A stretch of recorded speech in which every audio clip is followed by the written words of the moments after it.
Welcome to Behind the Algorithm. Each episode, I sit down with marketers from different industries to uncover what actually happens behind campaigns, content, and the data.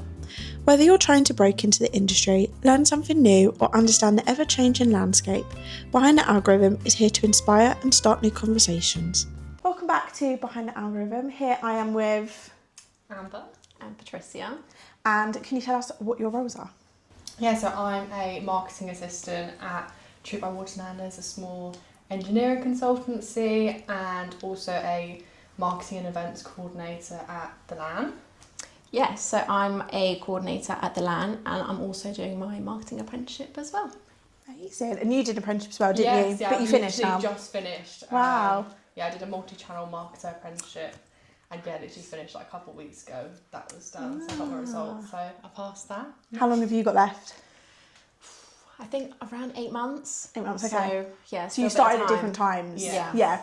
But is it the same? I'm not very familiar with apprentices. So is it the same apprenticeship or slightly different so levels? The standard was different. So I did the level 4, I'm doing the level 4 marketing executive one, and then you did the level 3. I did the level 3. So there were like different levels with apprenticeships. So you've got like foundation, advanced, and then also degree apprenticeships. Oh, okay. And you can also do a master's in apprenticeships as well. Oh, so wow. you can literally do an apprenticeship, you can get a qualification, get paid for. And you're not in the debt of uni, which is an absolute bonus. We'll get onto that because that's a big difference between them. So can you tell us a bit about the London Apprenticeship Ambassador Network? Yeah, so it's basically an apprenticeship network. It compiles of employers and current apprentices, and we basically just get together and we promote apprenticeships. So we basically focus on schools, so educating students on apprenticeships, and just helping smaller businesses as well. So basically helping them grow with apprenticeships. Yeah. How did you get into it? Sticky one. I feel like I've been through like every single career path possible.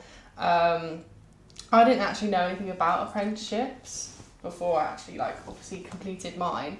So my original goal and ideas, I suppose, as a career move was to go to uni. So I studied music in college, and then we did some marketing and business units, if you call it that. Yeah. And I really liked that. So I was like, okay, right, I'll go to uni, and I actually got a place to do music, media, marketing, communications in London. Oh, wow. But I was like, I don't know. I was at year group with COVID, so I didn't do my GCSEs because of COVID. I didn't really do my A-levels because of COVID.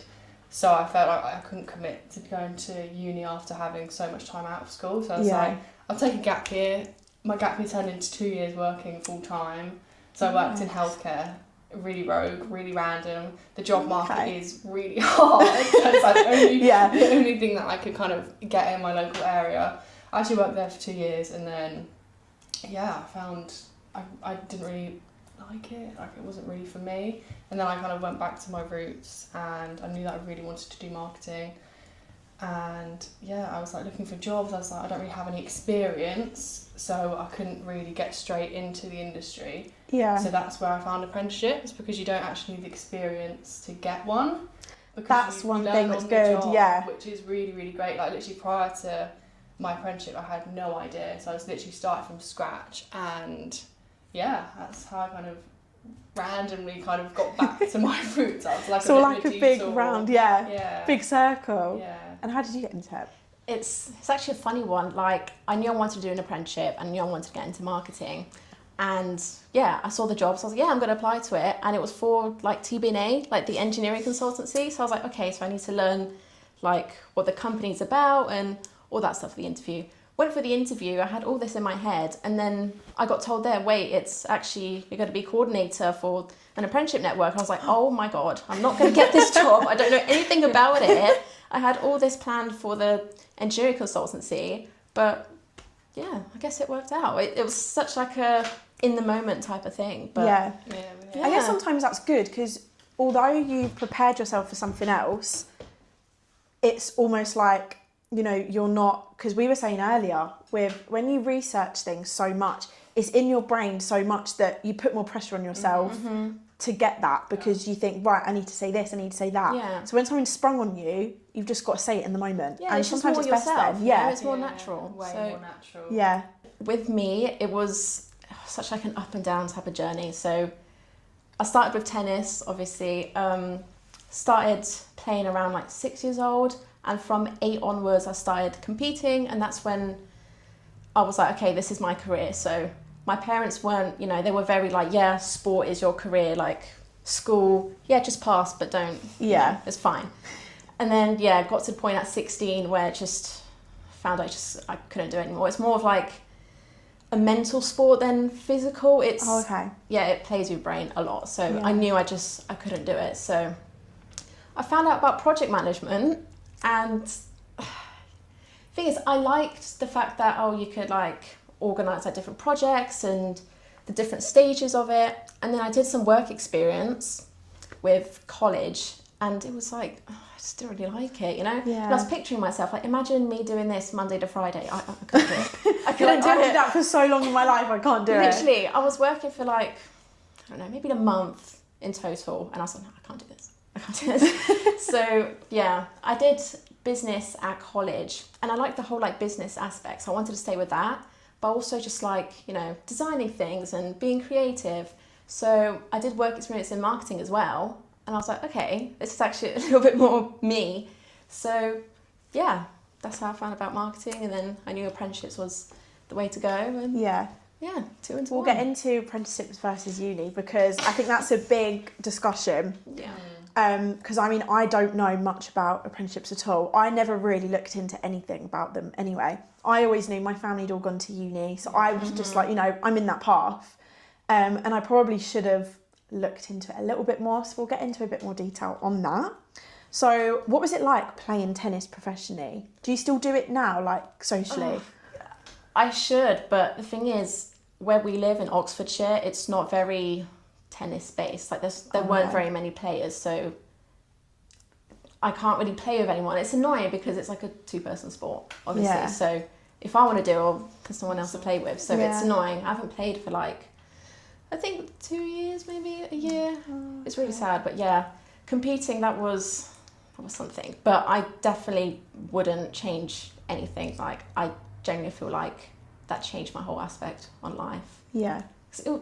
Like, I don't know, it was crazy. Like, tennis was my life for years and years. Like, every single day, I'll train like 2 hours, I'll do fitness, then I'll go to tournaments in the weekend. So I didn't have any time for like social aspects and anything like that. So it was a big change to go from that to like, from scratch, really. Yeah. Because I guess it's like, it's a clean slate. You're thinking, Exactly, right, yeah. you know, you in your head think that's what I'm going to go into. And then all of a sudden you're like, well, I have to change my career path now. It's the security of it, you know? Yeah. Like, once that stops, it's just the unknown. You just don't know what to do next. Yeah. But yeah. Do you like a bit of the unknown? Because sometimes it always brings the best out. And then you find it. But it's scary. Yeah, It's very 100%. scary. So how difficult was the process finding your apprenticeships? I don't know, we've had quite very different journeys. Oh, yeah. So I initially was actually looking at kind of going into work. So this was kind of before I found out about apprenticeships. I applied to probably hundreds of jobs, and literally nothing came back. Or if it was just not what I wanted to do. I actually found out about apprenticeships in my role working in healthcare, about maybe going to nursing, and I was like, Okay. I don't really want to be a nurse, but I like the idea of apprenticeship kind of like dinged in my brain, and I was like, wait, hold on, like, can I get into marketing in this way? So luckily this was the first apprenticeship I actually applied for, which is really, really rare to get. Yeah, The first that's one you apply amazing. to. So I had a smooth journey with the apprenticeship side, but in actual terms of like finding a job, that's a completely whole other story. So I kind of shifted to apprenticeships where I knew that they weren't looking for experience, but with an apprenticeship, the employer's looking for the potential. Yeah. So they kind of can manipulate you and create their like perfect employee. Yeah. So, which is really, really great. So you literally I did college once a week, and then 4 days was at work. which was really like nice. Our employer's really, really flexible. So that's really nice, having gone from full-time work back to studying. I kind of felt like I was taking a little bit of a step back, but you can literally do an apprenticeship at any age. So I may, like, a level 3 it's like a foundation apprenticeship, but apprenticeships aren't actually just for like school leavers. You can literally, some people in our company are being upskilled and they're like in their 40s and they're doing a level 3. Wow. So it's that constant way to, like, no matter what career you're in, you can upskill and grow, which I think is really, really great. So now, like, I'm in the apprenticeship world, I'm like, oh, this is great. I'm like, everyone should like do one. It's so, so cool. Do you have to do a level at a time, or can you like jump between? So you have to do levels? One at a time. So I've just completed my level 3, and then I'm going to be looking at completing my level 6. Okay. So there is a level 4 which Patricia is doing, which is an advanced apprenticeship. But from the level 3, you can go up to a level 6 after that. So that's equivalent to a degree. So you can study that at university 1 day a week, or training providers, which like our courses are all online, so we don't actually need to go in anywhere. Yeah, literally, that's probably quite helpful then as well. Home, which is really, really great. Yeah. It's so flexible. It's just like the best thing I probably ended up choosing. Yeah. So, it's like a good bit to fall into. You know you've done the right career path. Yeah. Oh yes, how difficult was it for you finding your apprenticeship? Yeah, my journey was very different. So in college, like the whole business aspect, and I don't know, I feel like I just didn't like the aspect of uni. I just had like a feeling that I couldn't see myself going to university. And I found about apprenticeships online and through friends. And I knew I wanted to get into that, but I applied to so many. And it got to the point where I would see apprenticeship when I applied to it, even though I didn't even want to get into that. Like, I got into the final stage of like like a site manager? Like, I don't want to be a site manager, but you're like, I just need something at this point. Literally, I was so desperate. I took a gap year for like a year, and it was going on to the second, and I was like, wait, there's friends that are going into university, like they know what they're doing. I'm here, stuck at home, just getting rejection after rejection. So I was like, you know what, see apprenticeship, I'll just apply to it. Yeah. It's fine, which is a dumb thing to do, but I was desperate, but it took me ages, but... I guess it gets to a point, 'cause it's the same with internships, you know, you're just applying, and sometimes you just don't even read what the job's about, because you think, I just need a job at this point, so I'm just going to keep going. And then, you know, you might actually get to a certain stage and then you're like, don't know why I've applied for that, because it has nothing to do with what I want to do at all. How do you balance your role as well as being part of the London Apprenticeship Ambassador Network? I think it works really, really well. I mean, so I've finished my apprenticeship, I've now moved into like a dual role. So I'm a marketing assistant 3 days a week, and then 2 days a week I work with Patricia in the network. It's such a flexible job, and I mean, especially going from working full-time and then kind of going into an apprenticeship, studying, work, and then it's like whoa, this feels like a lot. But honestly, if you've got like a good team around you, I think we're quite lucky that if we need to spend more time doing certain things, then we have that chance to do it. Because a lot of people that are in like our industry and the company, they all have actually been in for apprenticeships as well. All of our managers started as apprentices, and then they work their way up. So everyone's literally been in the same boat as you, which I think's really, really nice. It's a nice thing to look up to, because you know the people in your company have done exactly what you've done, so you can get to that point as well.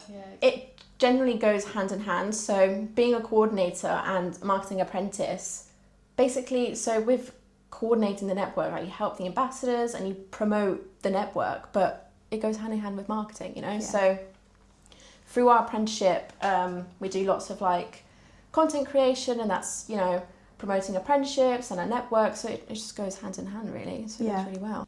We'll get more into it, because I am very interested in the network, because I'd never heard of it before you said about it, so I looked it up, and so many more people I think should know about it, because I mean, when we were in school, I never really knew much about apprenticeships. They didn't really push uni or apprenticeships on anyone. They just kind of was like, you know, just whatever you want to do will help you. which is not helpful when you're in year 12 and you have no idea what you want to do.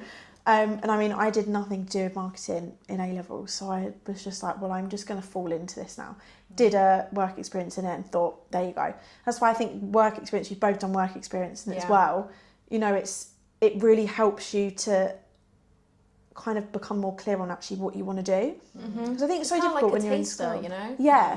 So I think so many more places need to do tasters. Because it's the vicious cycle. I always say it that you need experience, but places want you to have experience. But if you can't get the experience, you can't get in, and it's just a nightmare. So why did you choose, we'll get into this now, why did you choose an apprenticeship over going to university? Exciting. Yeah, so, yeah, as I said, I didn't like the fact of going to university. I think I heard so much backlash online, like, students will even do, like, a master's, and then they're unemployed. And they'll do a master's in science, let's say, and then they're trying to get like a barista job and they get rejected because they don't have experience, which is insane. Like, it's just, they've spent so much money and so much time just to not get anything out of it, you know? Yeah. So I think that was like the whole aspect with me. I knew that experience was way more important than like a degree or qualification, unfortunately. So that's why I picked an apprenticeship. And there's just so many like opportunities after an apprenticeship, like progressing as well. Yeah. So you could easily, from like the level 3 or the level 4, you could do a level 5, 6, you know. But yeah, I just think there were more opportunities out there after an apprenticeship. Yeah. So it's kind of like a safe choice for You're me. getting a degree while working. Exactly. So you're getting best of both worlds, really, at the end of the you day. get to save money instead of, you know, being in debt. So. Literally Sounds like the dream. A whole salary, Horrible. no debt. Like, it's why wouldn't you? Yeah. Choose I wish I'd known before, because I looked at my debt the other day on student finance and I was like, oh, I'm not looking forward to that when I leave uni. But we'll get to, So, what did you choose apprenticeship? Mine was kind of the same thing. In school, I didn't have much. I mean, we had like a career advisor, but they weren't very good. It was literally, you go to university or you go to work, or they kind of just let you go and do whatever like you want, just let you kind of go. So none of my family have actually like ever been to uni, so it's never been a path that was like driven into me growing up. So they've also kind of just gone into work. Yeah. So that's kind of what I was like, I can always do that. And then, I don't know, I think the main thing for me was COVID. Like, that really ruined everything. I didn't do my exams. And literally, that was like my peak time in education, and I missed all of that. And I couldn't commit to going to uni. The debt, I think it's horrible. It speaks for itself. That was probably the main thing for me, and just like the cost of everything. And like, for some of the events that we do in the network, we do like career fairs, and we've spoken to people that have, like you said, have got master degrees, and they are going to foundation apprenticeships to try get into work. That's crazy. Because they can't get a graduate job. Yeah. Like, they've got a degree, literally like a master's, and they go around career fairs, and they've like been trying for years to even just get into the industry that they've paid to learn, which is just insane. So I don't think uni was really, it was kind of on the cards for a little bit, because I was like, this sounds quite fun. Like, I had a look around, had a look at some like apartments and flats. I was like, this could be something. And I kind of took a step back, and I was like, I'm not sure. And if you're not sure of something, I was like, I can't commit. Yeah, especially if you're not sure about uni as well, because of the money. You know, when you've committed to it, and then you're in debt from it. So if you don't like it, obviously you can drop out, but then you've still got to pay and then figure out what you're doing as well. So what's your favourite part about the London Apprenticeship Ambassador Network, and how can more people benefit from it? I really love the community aspect. So the network, it's a national network, but we specifically work in London. So we have around 600 ambassadors. So that's employers and apprentices from literally like people from every single industry. So you'll meet people that you would never have like met before. Yeah. So that's really cool to do some things. We go to loads of cool events. Like, I went to the House of Lords last year. That was definitely I would never have been able to do that. I was never part of the network. So there are loads of cool opportunities. We co-hosted the regional apprenticeship awards in London. Mm-hmm. Wow. That was definitely something that was really, really cool. So all of our ambassadors also have the opportunities to do all these things as well. So I definitely think, so to like join the network, so we have, like Patricia mentioned earlier, there are current apprentices and also past apprentices. So you can sign up online. So you can basically just talk about your journeys, go into schools, go to career fairs, any type of like student and networking event. And then we also have employers that basically it's just about their apprenticeship programs that they have, and there's a lot of like business side of it with there's like levy and there's a lot of like policy to apprenticeship. So there's that side. So there's the apprentices and the employers, but it kind of just goes hand in hand. I think it's a great place if you are in that, especially for new apprentices. It's like so cool for people to be able to do cool events and meet people. Yeah, because it's all about networking as well, isn't it? You know, you might not know about a role until you meet someone, and then they've opened your eyes to something new that you wouldn't have known of before. It's also just the fact of, you know, there's so many people that are going to university, like probably all your friends would go to university and you're the only one that's doing an apprenticeship, and you don't have, you know, people around you that are doing apprenticeship are in the same boat. So joining a network like ours is, you know, you make friends with people that are in the same boat and you can relate, and, you know, so on. It's a great community to basically be in. If I was an apprentice, I would have joined because it sounds really cool.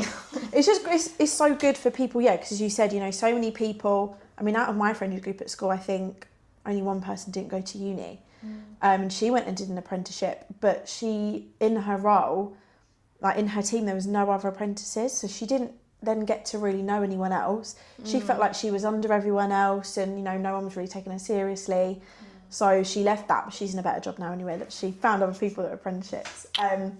But yeah, I just think that more people need to know about it, and so you've done a great job because it sounds really good. What do you wish someone would have told you before you started your journey? I can touch on like the apprenticeship bit and marketing. So with apprenticeships, obviously, I wish I had help. It was literally just me applying and not knowing what I'm doing. Obviously, they're so competitive, so you have to stand out.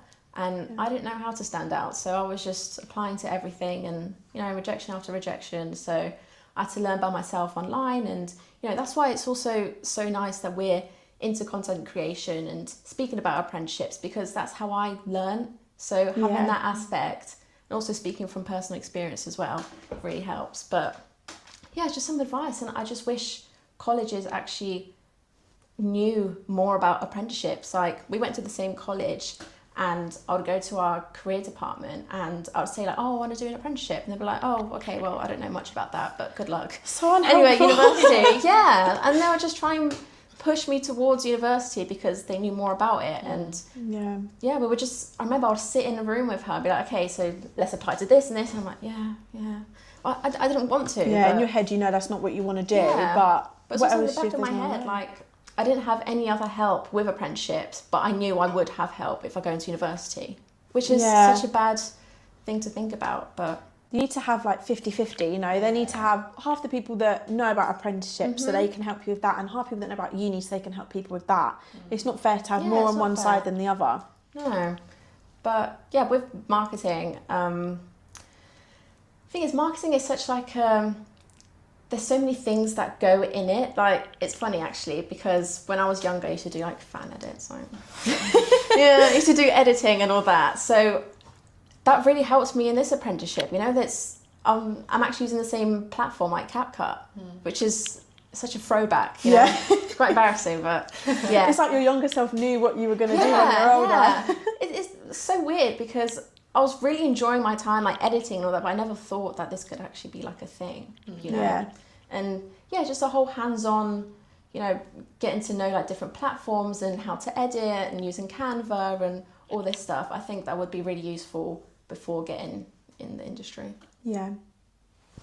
Do you like go, because obviously with schools now, we didn't have anyone come in. I think we had like one person that went to our school that went to university, so they came and did a talk, but we never had anyone come into our school to talk about apprenticeships that had done one. I don't think I had. I don't understand why they don't do more of that, because it would help people so much more Because, you know, if you don't know how to get into it, if you've got someone coming to talk to you, you can ask them questions. Yeah. So, yeah, don't understand why schools don't do that. Yeah. But have you ever had a moment where you seriously doubted yourself or wanted to switch industries?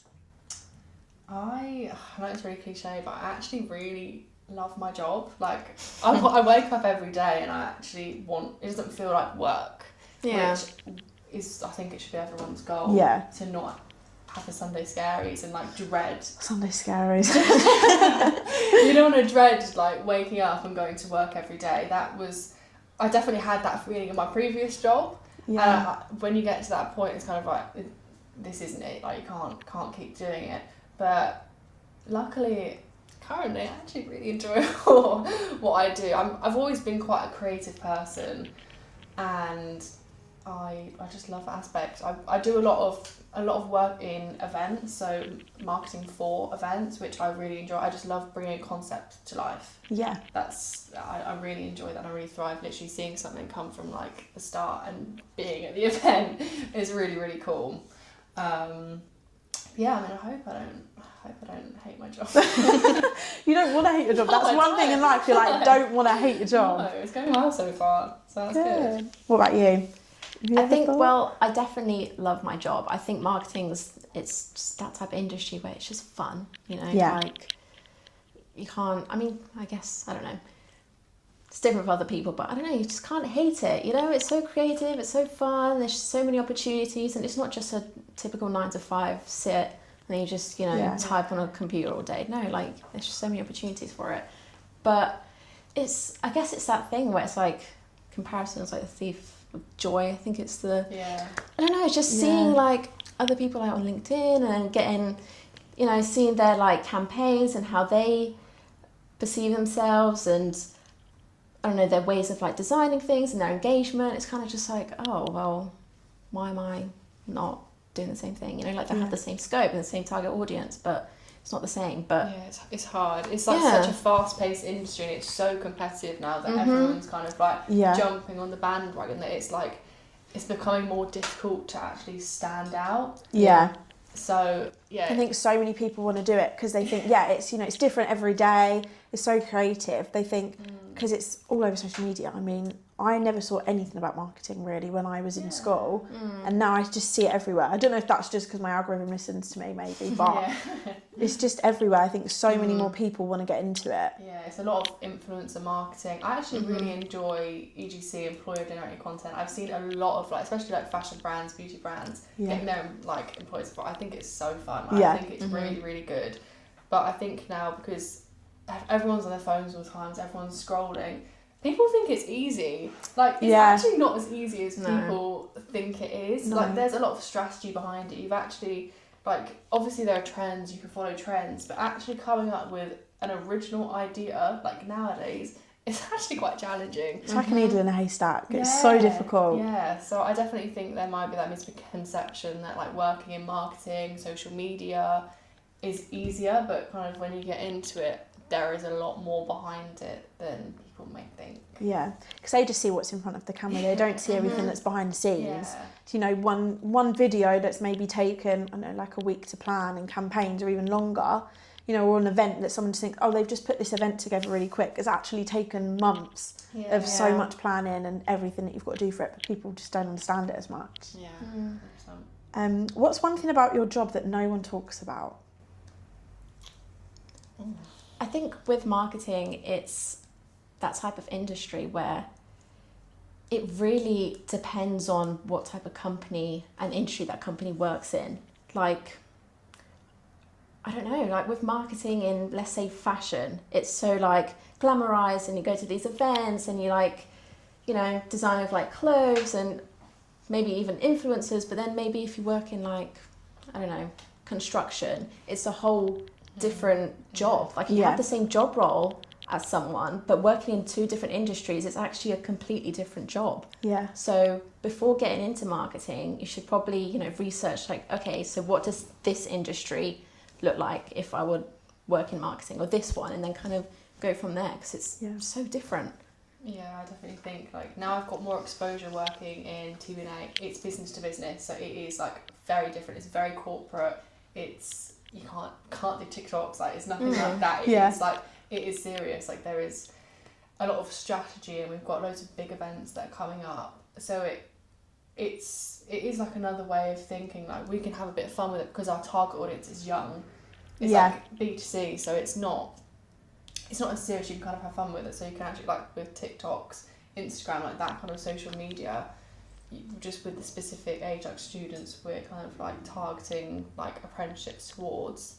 You can have a bit more lighthearted, but like you said, different industries are so different. Like going into engineering, it's just like a whole other world. It's so interesting. Because you could have the exact same role in one company and think, oh, I'm going to switch this industry, but it's so different. And you might be good at one, but then you might not be good at the other one because it's just a different way of thinking. And what is one piece of advice that anyone should know before getting into the industry? I'd say, I don't know, everyone always asks, like, what's your one piece of advice? I always have, like, a list of things I'd say. Or, like, top 3. I'd definitely say, I mean, from my personal experience, is to not follow what other people are doing. So I think a lot of people that I know are trying to get into, like, the fashion industry of marketing, and I've kind of, like, we're in apprenticeships, we're in engineering, so I think there's also exploring more options and not kind of sticking to the big names. A lot of small businesses actually have these opportunities for you, and sometimes they're actually a lot better. Like, we're a fairly small company. I mean, like, our like team within the network, there's 5 of us, so it's small, and it's actually quite nice. We all work together quite well, but obviously you've got some bigger businesses and brands, they might not look after you as well. So I definitely think, don't follow what other people are doing. Kind of explore your own interests and maybe try something new, I'd say. Like, I definitely, I would never have thought that I'd be here in the industry that I am, doing marketing. Like, who would have known that there's a whole marketing and like content team behind engineers and like architecture. You just don't think it, do you? But literally every industry needs it. You know, you need to get your brand and your name out there somehow, and that's through marketing. Yeah, so I'd say that, just explore, try different things. I always say, I feel like I've created my own path, so I definitely think for other people, don't follow the crowd. Literally just create your own. Yeah. I like that one. I think for me is definitely do your research and just focus on yourself, like upskill yourself, maybe apply to multiple different work experiences and see what you like.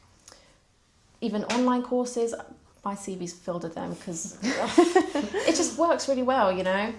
But yeah, just kind of focusing on yourself and see what you like, and go on TikTok. Like, that really helps me, and it's a great platform to learn about different things and see what you like, you know, and then from there just build yourself up and upskill yourself. Nice. What online courses have you done? I think they're like so important to do. I love doing them. I've done these like little like marketing ones, like market research and like strategy ones, all that, because getting a job nowadays is horrendous. It's horrible. So you just have to stand out, you know. So even if it's just doing the most, just put so many things on your CV, like experience or courses or anything like that, so you can stand out. You know?